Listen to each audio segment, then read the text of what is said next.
You ask Tiger to solve. This deals with linear equations with one unknown. The final result is y equals 8. Let's solve it step by step. Group all x terms on the left side of the equation. Subtract 7y from both sides. Group like terms. Simplify the arithmetic. Group like terms. Simplify the arithmetic. Group all constants on the right side of the equation. Subtract 4 from both sides.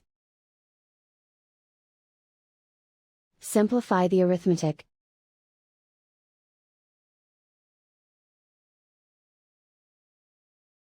Isolate the x. Divide both sides by 2.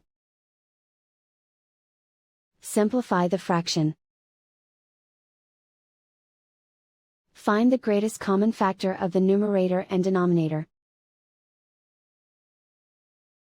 Factor out and cancel the greatest common factor. And so the final result is y equals 8.